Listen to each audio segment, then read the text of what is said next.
नमस्कार दोस्तों, आपके हमारे ऑनलाइन लेक्चर सीरीज में एक बार फिर से बहुत बहुत स्वागत है। आज हम डिस्कस करेंगे टाइप्स ऑफ रिलेशन या प्रॉपर्टी ऑफ रिलेशंस के रिमेनिंग पार्ट को, जो हमने प्रीवियस लेक्चर में नहीं कवर कर पाया था। तो हमने प्रीवियस लेक्चर में इररिफ्लेक्सिव रिलेशन तक हमने स्टार्ट से लेकर कवर किया था, जो आप हमारे प्रीवियस वीडियो में जाके देख सकते हैं। आज हम रिमेनिंग के टॉपिक, जो symmetric relation, anti symmetric relation, transitive relation और एसिमेट्रिक रिलेशन है, इसके बारे में डिस्कस करेंगे। तो सबसे पहले बात करते हैं सिमेट्रिक रिलेशन के बारे में। सिमेट्रिक रिलेशन किसी भी सेट में, कोई भी सेट ए दिया हो, वहां पे अगर उससे कोई रिलेशन बना है, आर कोई रिलेशन है, तो सिमेट्रिक रिलेशनशिप कब कहा जाएगा, उसके लिए क्या कंडीशन है, उसको देखते हैं हम, और उसको एग्जाम्पल को भी देखेंगे। तो relation R on set A, कोई भी सेट ए दिया हुआ है जिसपे रिलेशंस बना हुआ है, तो रिलेशन सिमेट्रिक रिलेशन कब कहा जाएगा? जब जो ऑर्डर पेयर है A B belongs to R, मतलब रिलेशन बिलोंग करें, और बी कामा ए, मतलब इसको अगर रिवर्स करें, बी यहां पे ले आए, ए यहां ले जाए, बी कामा ए भी रिलेशन बिलोंग करे, देन उस रिलेशन को हम क्या कर सकते हैं, ये दोनों किस में रिलेशन में आ रहे हैं, देन उसको हम कह सकते हैं क्या है, सिमेट्रिक रिलेशन है। एग्जांपल के लिए, जैसे हमने लिया यहाँ पे एक सेट लिया जिसमें 1 2 3 तीन एलिमेंट हैं, एक रिलेशन आर हमने यहाँ पे लिखा जो इसी ए सेट से बिलोंग कर रहा है, 1 1 1 2 2 1 2 3 3 2। अब यहाँ पे देखना है मुझे कि जहां पे ए बी है, ए बी मतलब अगर हम इसको लेते हैं, जैसे हमने इसको लिया, तो यहाँ इसको ए और दूसरे वाले को हम बी मान रहे हैं, तो अगर 1 1 यहाँ पे है, तो क्या ए भी यहाँ पे है, मतलब अगर इसका ऑर्डर चेंज करें तब भी इस केस में 1 1 ही बनेगा। तो 1 1 मतलब सेम है, तो कोई डिफरेंस, दोनों तो ऑलरेडी माना जाएगा, क्योंकि 1, इस वाले 1 को इधर लिखो पढ़ा तो जाएगा 1 1 ही, तो 1 1 है, ठीक है। 1 2 अगर हम इसको 1 ए बी लेते हैं, तो क्या बी ए मतलब 2 1 भी इसमें है, हाँ 2 1 भी इसमें है। अगर हम इसको देखते हैं, ए बी इसको लेते हैं, यहाँ पे ए बी मतलब इस रिलेशन बिलोंग कर रहा है, तो क्या बी ए मतलब 3 2 भी इसमें है, 3 2 भी इसमें है। तो यहाँ पे क्या है, सारे जो भी ए बी फॉर्म में थे उनका रिवर्स, मतलब उनका बी ए भी उस रिलेशन में है, इसलिए इस रिलेशन को हम क्या कह सकते हैं, सिमेट्रिक रिलेशन कह सकते हैं। अगर यहां से कोई रिलेशन हम ऐसे बनाए एग्जाम्पल के लिए, अगर हम लिख दें आर इक्वल टू 1 2, और एक हम ले लें 2 1, और यहां ले लें 3 2, ठीक है। अब अगर इसमें देखें तो यहाँ पे ए सिमेट्रिक रिलेशन कहा जाएगा या नहीं कहा जाएगा। देखिए अगर हम देखें 1 2, तो 1 2 मतलब 2 1 भी होना चाहिए, यहाँ पे 2 1 है, 3 2 लिए तो 2 3 भी होना चाहिए, लेकिन 2 3 यहाँ नहीं है, इसलिए ये क्या है, ए सिमेट्रिक रिलेशन नहीं है। ठीक है, क्लियर है। अगर ध्यान दीजिए, सेल्फ से होगा, जैसे यहाँ पे हमने 1 1 लिया, और अगर 2 2 लेंगे तो इसको हम दोनों मानेंगे, मतलब ए बी किसी भी ऑर्डर में लिखो इसको, ये तो यहाँ पे सेम ही होगा, तो इसको दोनों काउंट कर लेंगे। लेकिन अगर दोनों डिफरेंट एलिमेंट हैं, तो इस तरह से दोनों प्रेजेंट होना चाहिए, ए बी और बी ए भी दोनों रिलेशन में होना चाहिए। ठीक है, जस्ट इसका अगर हम सिमेट्रिक रिलेशन की बात कर रहे हैं, तो एंटी सिमेट्रिक रिलेशन में क्या हो जाएगा, जस्ट इसका रिवर्स, मतलब कोई रिलेशन आर है जो सेट ए में है, तो ए सिमेट्रिक कब कहा जाएगा, जब ए बी आर में तो बिलोंग कर रहा है, लेकिन उसका बी ए, अगर हम बी ए निकाले तो उस रिलेशन में नहीं होना चाहिए, तब वो रिलेशन को क्या कहेंगे हम, ए सिमेट्रिक रिलेशन। जैसे आप देखिए ए इक्वल टू 1 2 3 दिया गया है, अगर रिलेशन हम ले 1 2 2 3, तो यहां पर देखेंगे 1 2 है, लेकिन इस रिलेशन में अगर इसका देखिए 2 1 इसमें नहीं है, और इसमें देखिए 2 3 है, लेकिन 3 2 नहीं है इसमें, मतलब ए रिलेशन क्या है, ए रिलेशन आपका एसिमेट्रिक रिलेशन है। अगर इस रिलेशन में कोई भी आर है, यहां पे अगर दिया हुआ, जैसे 1 2 दिया हुआ था और 2 3 दिया हुआ है, अगर यहां पे हम 3 2 भी ले लेते, ठीक है, देखिए यहां पे हम इसका मतलब 2 1 भी ले लेते हैं, यहां पे 2 1 भी ले लेते, और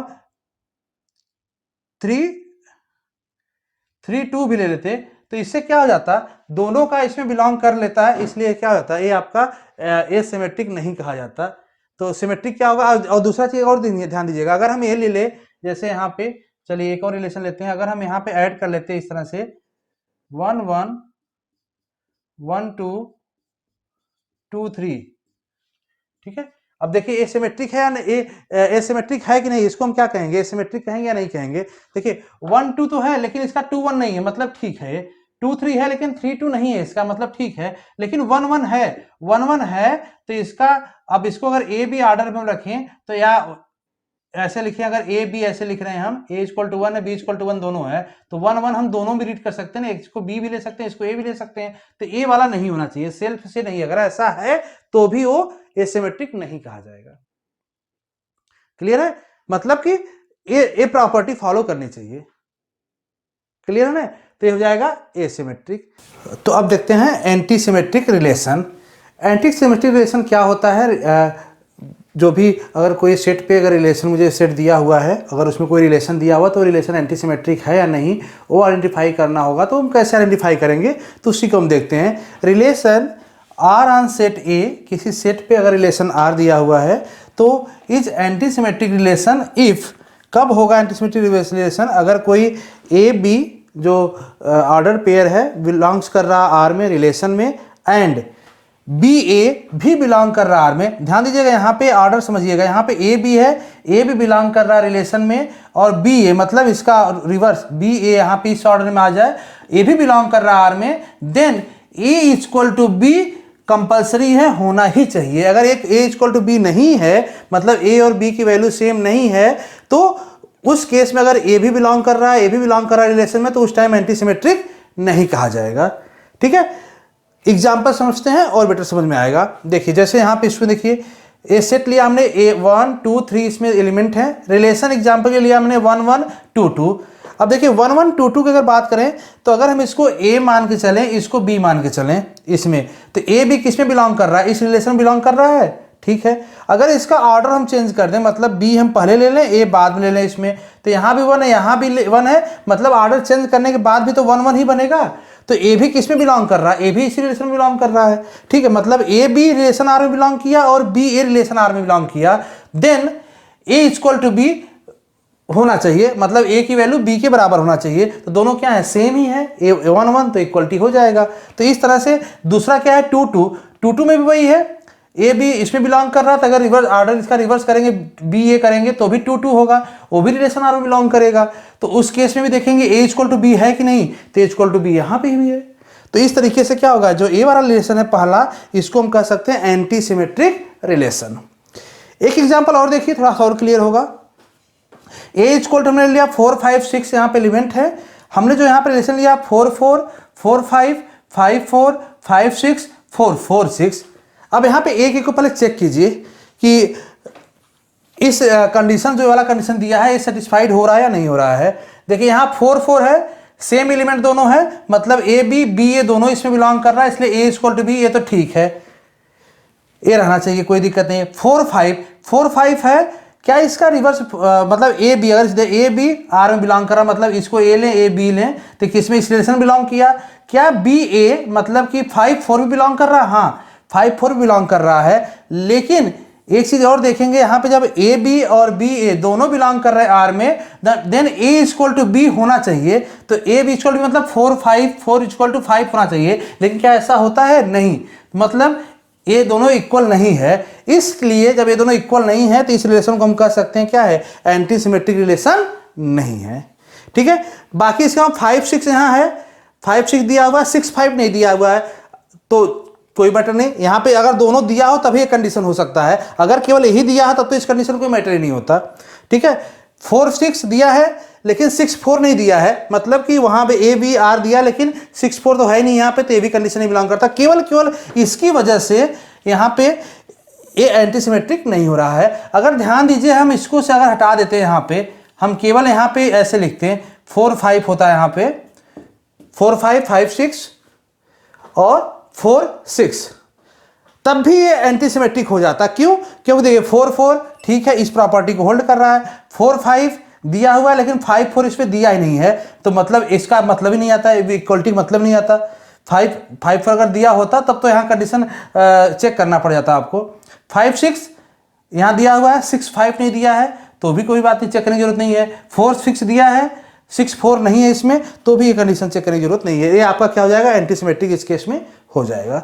तो होप सो आप समझ गए होंगे। मतलब ये दोनों, अगर ए भी है, ए भी रिलेशन बिलोंग कर रहा है, देन ये जरूरी है कि ये इक्वल टू बी होना चाहिए।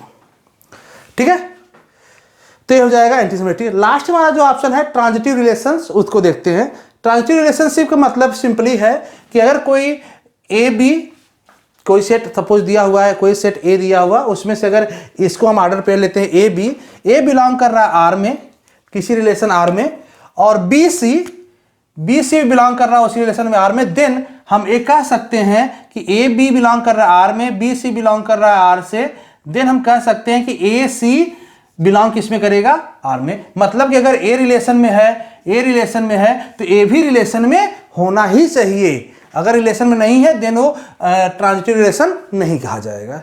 एग्जाम्पल के लिए समझिए, ए इक्वल टू 1 2 3 दिया एलिमेंट, ठीक है। हमने एक रिलेशन लिया, 1 2 रिलेशन लिया, 2 3 रिलेशन लिया। जब देखिए 1 2, अगर हम इसको मान ले ए बी, तो ए बी रिलेशन यहाँ हुआ, ए क्या हो जाएगा, बी हो जाएगा, इसको हम सी मान लेंगे। तो ए बी इस रिलेशन में है, बी सी भी इस रिलेशन में है, देन ए सी मतलब 1 और सी, यहाँ पे 1 और 3, ए और सी, ए भी इस रिलेशन में होना चाहिए। अगर इस प्रॉपर्टी को देखेंगे तो होल्ड कर रहा है, मतलब ए भी यहाँ है, बी सी इस रिलेशन में है, तो ए सी भी इस रिलेशन में होना चाहिए। मतलब ये तीनों सेटिस्फाइड कर रहे हैं कंडीशन, देन ये क्या कर सकते हैं, इसको हम कह सकते हैं ट्रांजिटिव रिलेशन यहाँ पे है। ठीक है, इसको देखिए दूसरा एग्जाम्पल, यहाँ पे 1 3 दिया, 3 2 दिया, 3 2 दिया, 2 2 दिया, 1 1 दिया। देखिए यहाँ पे अगर हम इसको लेते हैं ए बी, यहाँ पे बी और यहाँ पे सी लिए हम, तो यहाँ पे देखिए जब 1 3 है, 3 2 है, तो यहाँ पे जो तीसरा है ए वाला कंडीशन ए सी मतलब 1 2 तो होना ही चाहिए, लेकिन 1 2 इस रिलेशन में नहीं है, इसलिए इसको हम क्या कहेंगे, ए ट्रांजिटिव रिलेशन नहीं है मेरा। अगर ये 1 2 यहाँ होता तो हम इसको कह सकते हैं ट्रांजिटिव रिलेशन है। ये रिलेशन किस में आ रहा है, ट्रांजिटिव रिलेशन में आ रहा है। ठीक है, बाकी 2 2 1 1 है, यहाँ पे इसका कोई ट्रांजिटिव मतलब नहीं बन रहा है, तो ये भी ट्रांजिटिव रिलेशन में आ सकता है। ठीक है, एक एग्जांपल और देखिए, सपोज हम इसको लेते हैं आर इक्वल टू, हमने लिया 2 3 3 2 3 1 ले लिया हमने, तो और यहां पे हमने ले लिया 2 1, ठीक है। एक हमने ले लिया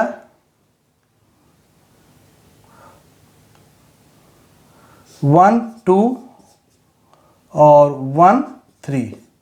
अब देखिए इसको देख के क्या लगता है, ये आपके ट्रांजिटिव रिलेशन में आ रहा है नहीं आ रहा है। यहाँ पर देखिए क्या ऐसा कोई रिलेशन बन रहा है क्या, जिसमें ए भी बिलोंग कर रहा है आर में और बी सी भी बिलोंग कर रहा है आर में। अगर ऐसा होगा तब तो ए वाला रिलेशन वहाँ कंपलसरी होना चाहिए। अगर ऐसा नहीं हो रहा है तो जरूरी नहीं ए वाला यहाँ पे आए। ठीक है, देखिए 2 3 3 1 यहाँ पे है, तो 2 1 भी यहाँ होना चाहिए। 2 1 यहाँ पे दिया हुआ, जैसे इसको ए बी लिया, ये हो गया बी सी, तो ए सी तो यहाँ पे आना चाहिए ना, तो ए सी यहाँ पे 2 1 यहाँ पे है ऑलरेडी। इसके बाद 1 2 है, 1 3 है, यहाँ पे कोई ट्रांसलेशन नहीं टाइप का सीरीज नहीं बन रहा है, केवल यही बन रहा था और यहाँ पे ऑलरेडी प्रेजेंट है, तो इसको हम कह सकते हैं रिलेशन किस में है, ट्रांजिटिव रिलेशन में है। तो होप सो कंसेप्ट आपको क्लियर हो गया होगा। कोई डाउट हो तो कमेंट बॉक्स में कीजिएगा, उसको रिप्लाई दिया जाएगा। आज के लेक्चर में हम इतना ही करते हैं, नेक्स्ट लेक्चर में हम बात करेंगे कंपोजिट रिलेशन के बारे में। तो मिलते हैं नेक्स्ट लेक्चर में।